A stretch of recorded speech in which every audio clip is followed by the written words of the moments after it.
আমার এই ছোট্ট ইতিহাস কুটিরে প্রত্যেককে আরও একবার স্বাগত জানাচ্ছি।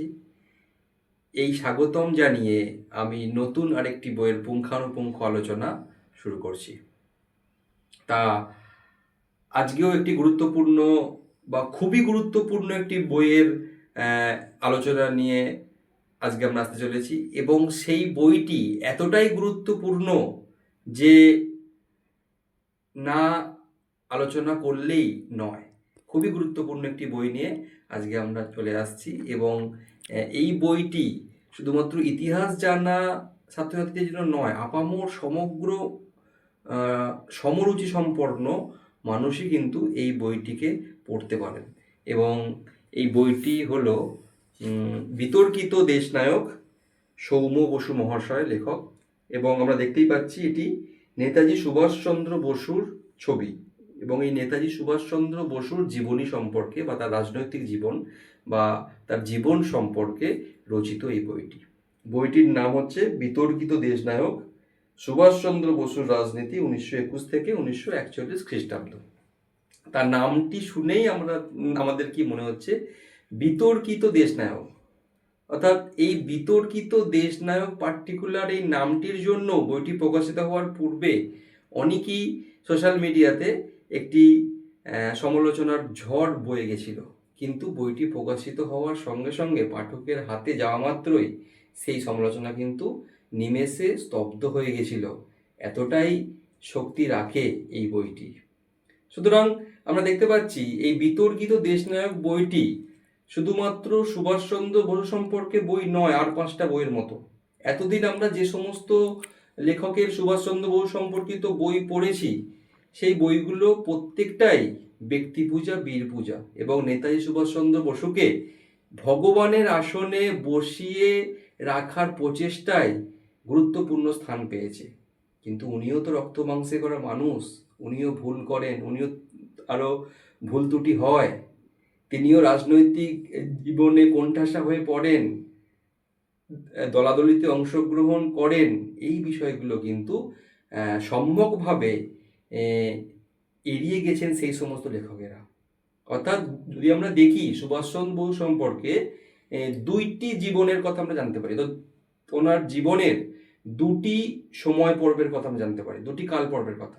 অর্থাৎ একটি রাজনৈতিক নেতৃত্বে বা রাজনৈতিক নেতা হিসেবে সুভাষচন্দ্র বসুকে, এবং এর পরবর্তীতে নেতাজি হিসেবে সুভাষচন্দ্র বসুকে। অর্থাৎ নেতাজি হওয়ার পূর্বে তার রাজনৈতিক জীবন সম্পর্কে পুঙ্খানুপুঙ্খ আলোচনা না করলে আমরা এটা বুঝতে পারবো না যে কেন তিনি একটি অনিশ্চিত জীবনযাপন করতে বেরিয়ে গিয়েছিলেন এলগিন রোডের বাড়ি ছেড়ে।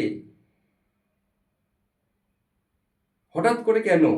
তাহলে কি তার রাজনৈতিক জীবন কি সুখকর ছিল না? রাজনৈতিক জীবনের টানাপোড়েনের ফলেই কি তিনি এই সিদ্ধান্ত নিতে বাধ্য হয়েছিলেন? অর্থাৎ সবটাই কিন্তু আমরা জানি যে দেশপ্রেমের ওপর নির্ভর করে। কিন্তু এই বইটি পড়লে এই 2টি পরস্পর বিরোধী ধারণা পরিষ্কার হয়ে যাবেন। অর্থাৎ এতদিন ধরে যে সমস্ত লেখাপত্রে সুভাষচন্দ্র বসুকে শুধুমাত্র ভগবানের আসনে বসানো হয়েছে, তার দেবত্ব আরোপ করার প্রচেষ্টা হয়েছে, এই বইটিতে সৌম্য বসু মহাশয় সেই 2টি পরস্পর বিরোধী দিককে তুলে এনে একটি একটি করে দৃষ্টান্ত দিয়ে সমস্ত বিষয়গুলিকে আলোচনা করেছেন। তিনি আর 5টা মহাত্মা গান্ধীর মতো বা মহাত্মা গান্ধী সম্পর্কিত কুরুচিকর চটুল বইয়ের লেখকদের মতো ওনার ভুল ত্রুটিগুলোকে সামনে এসে কুরুচিপূর্ণ মন্তব্য করেননি। তিনি দৃষ্টান্ত দিয়ে দিয়ে দেখিয়েছেন যে সুভাষচন্দ্র বসুও রাজনীতিতে অংশগ্রহণ করেন, দলীয় দলাদলিতে অংশগ্রহণ করেন, কোণঠাসা হয়ে পড়েন, তিনিও ভুল করেন, ত্রুটি করেন, এবং তিনিও আর 5টা রাজনৈতিক নেতৃত্বের মতোই সমস্ত রাজনৈতিক স্বার্থে কথা বলেন, এবং সেই বিষয়গুলিকে তিনি এমনভাবে পুঙ্খানুপুঙ্খ আলোচনার মধ্য দিয়ে দৃষ্টান্ত দিয়ে প্রমাণ দিয়ে তুলে ধরেছেন, সেখানে আর কিছু কিন্তু বলার থাকে না। এই বিষয়গুলো উনি না এই বিষয়গুলিকে আলোচনা করলে এই বিষয়গুলি আমাদের অজানাই থেকে যেত। অর্থাৎ দেখা যাচ্ছে আমাদের এই সুভাষচন্দ্র বসুর দুটি বিষয়ের মধ্যে যে শূন্যস্থান ছিল, সেই শূন্যস্থান পূরণের জন্য কিন্তু এই বইটি যথেষ্ট গুরুত্বপূর্ণ একটা ভূমিকা পালন করেছে। আমাদের দেশের স্বাধীনতা এত বছর পরেও দক্ষিণপন্থী বা বামপন্থী কোনো সরকারি বা বাঙালি মননকে অতিক্রম করে, বাঙালি আবেগকে অতিক্রম করে নেতাজি সুভাষচন্দ্র বসু সম্পর্কে একটা সম্যক মূল্যায়ন করার চেষ্টা করেননি। সেই শূন্যস্থান কিন্তু পূরণ করেছেন এই সৌম্য বসু মহাশয়ের বইটি। এই নেতাজি সুভাষচন্দ্র বসুর জীবনে রাজনৈতিক সুভাষচন্দ্র বসু এবং দেশপ্রেমিক সুভাষচন্দ্র বসু, এই দুই পরস্পর বিরোধী বিষয়ের সহাবস্থানই কিন্তু এই বইটির গুরুত্বপূর্ণ ভূমিকা।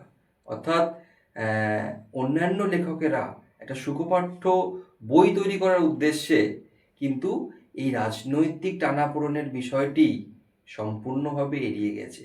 হয়তো ওই দেশপ্রেমিক সুভাষচন্দ্র বসুর সঙ্গে এই বিষয়টা কিন্তু খুব একটা ম্যাচ খায়নি বা মেলেনি, এই জন্যই তারা এই বিষয়টিকে এড়িয়ে গেছেন। কিন্তু এ প্রসঙ্গে এই বইটি খুবই গুরুত্বপূর্ণ একটা ভূমিকা পালন করার চেষ্টা করা হয়েছে। এর পাশাপাশি বইটিতে গান্ধীজি বা মহাত্মা গান্ধী, জওহরলাল নেহরু সম্পর্কেও একটা ধারণা সম্যকভাবে পাঠকের কাছে পরিষ্কার হয়ে যাবে।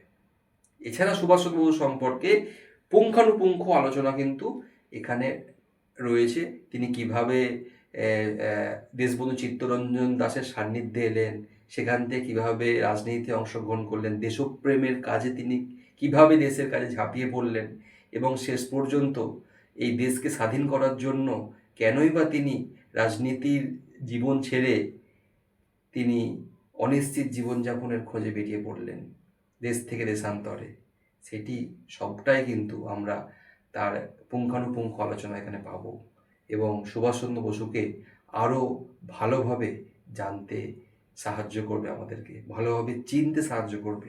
ওনার অজানা দিকটি আরও নতুনভাবে আমরা জানতে পারবো।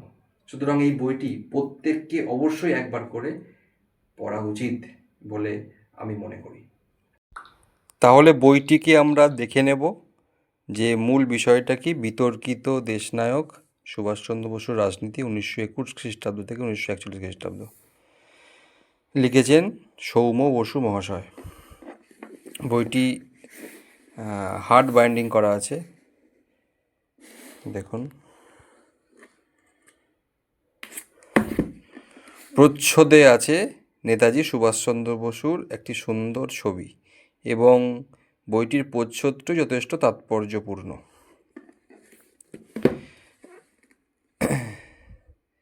বইয়ের পিছনে লেখকের মতামত দিয়েছেন এবং ISBN নম্বর লেখা আছে এখানে। বুক পোস্ট পাবলিকেশান থেকে এটা প্রকাশিত হয়েছে। ফেসবুকে কিন্তু বুক পোস্ট পাবলিকেশান কিন্তু রয়েছে।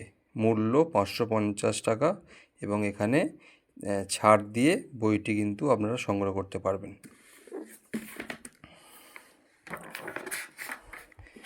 বিতর্কিত দেশনায়ক এবং বুক পোস্ট পাবলিকেশানের ঠিকানাটা দেখে নিন।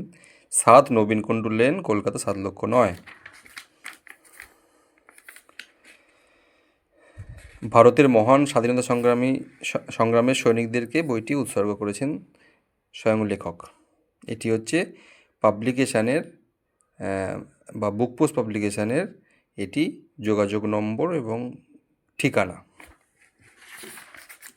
এবং এইটি দেখুন সূচিপত্রে প্রথমে কি দিয়েছেন, কৈফিয়ত, অর্থাৎ লেখক এই বইটি সম্পর্কে প্রত্যেককে কিছু কিছু বিষয় তিনি জানিয়েছেন সবিস্তারে।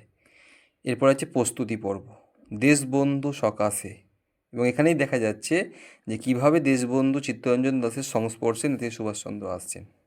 নেতৃত্বের দাবি, দেশপ্রিয় দেশ গৌরব সংবাদ, উনি কি বামপন্থী ছিলেন? দেখুন জিজ্ঞাসার চিহ্ন। প্রত্যেকটি বইটির প্রত্যেকটি বিষয়, প্রত্যেকটি অক্ষর এবং প্রত্যেকটি শব্দচয়ন যেন এই বইটির উদ্দেশ্যেই করা হয়েছে এবং এই জন্যেই মনে হয় বইটি তৈরি। আপনারা না পড়লে কিন্তু এটা বুঝতে পারবেন না। এই যে গান্ধী, জওহরলাল, রবীন্দ্রনাথ, এই বিষয়গুলো কিন্তু এখানে দেখা যাচ্ছে যে বইটিতে গান্ধীজি, জওহরলাল নেহরু সম্পর্কে গুরুত্বপূর্ণ বিষয় কিন্তু এখানে উঠে এসছেন। একা নৌকার যাত্রী, কত সুন্দর শব্দচয়ন দেখুন।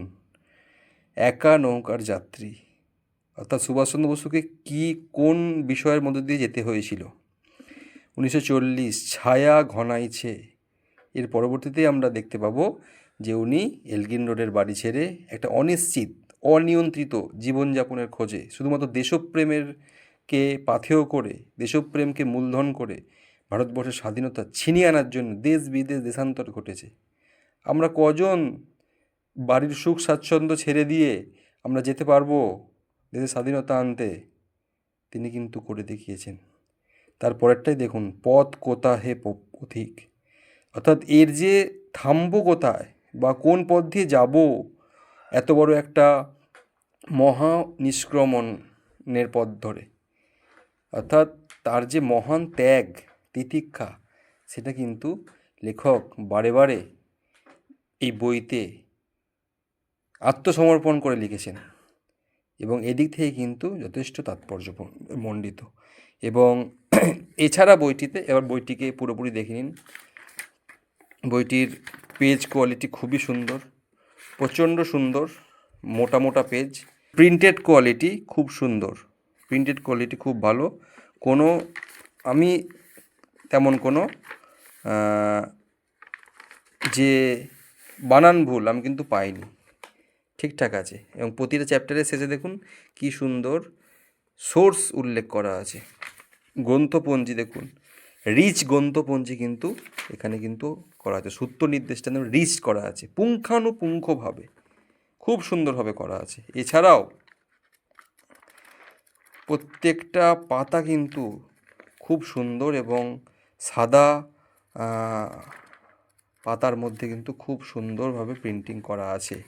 এছাড়া এখানে একদম শেষ পর্যায়ে দেখুন, শেষ পর্যায়ে কি আছে না, কিছু স্বীকারোক্তি আছে, ঠিক আছে? সেই স্বীকারোক্তিগুলো কিন্তু খুব গুরুত্বপূর্ণভাবে কিন্তু আছে এবং ডেট মেনশন করে সেই স্বীকারোক্তিগুলোকে কিন্তু এখানে লেখা হয়েছে।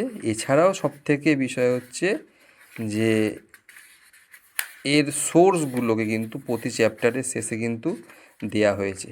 এছাড়াও এই পরিশিষ্ট 2তে কি দেয়া হয়েছে না, আপনারা দেখে নিন, বিভিন্ন চিঠিপত্র, ঠিক আছে, বিভিন্ন চিঠিপত্রের সংকলন কিন্তু এখানে দেয়া হয়েছে। অর্থাৎ বইটি একটি আকর গ্রন্থ বললেও কিন্তু কম বলা হবে না।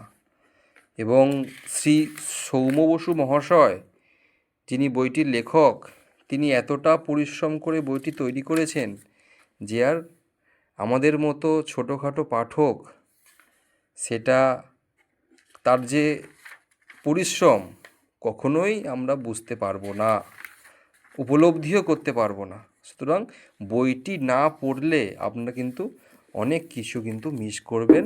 এই জন্যে বিতর্কিত দেশনায়ক বইটি পড়তেই হবে। তাহলে আমরা এই বইটি সম্পর্কে জানলাম। এই বইটি বুক পোস্ট পাবলিকেশন থেকে প্রকাশিত হয়েছে।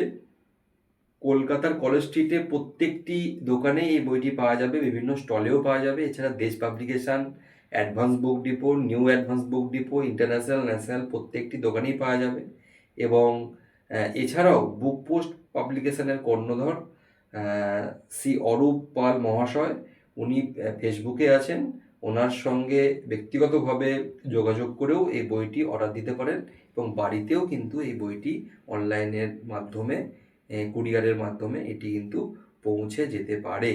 সুতরাং প্রত্যেককে এই বইটি পড়তেই হবে, সুভাষচন্দ্র বসুকে আরও একবার মনের মণিকোঠার দিয়ে চেনার জন্য। এই বলেই আজকে আমার এই পুঙ্খানুপুঙ্খ আলোচনার পাঠ আজকে সমাপ্ত করলাম। প্রত্যেককে আরও একবার নমস্কার জানাই।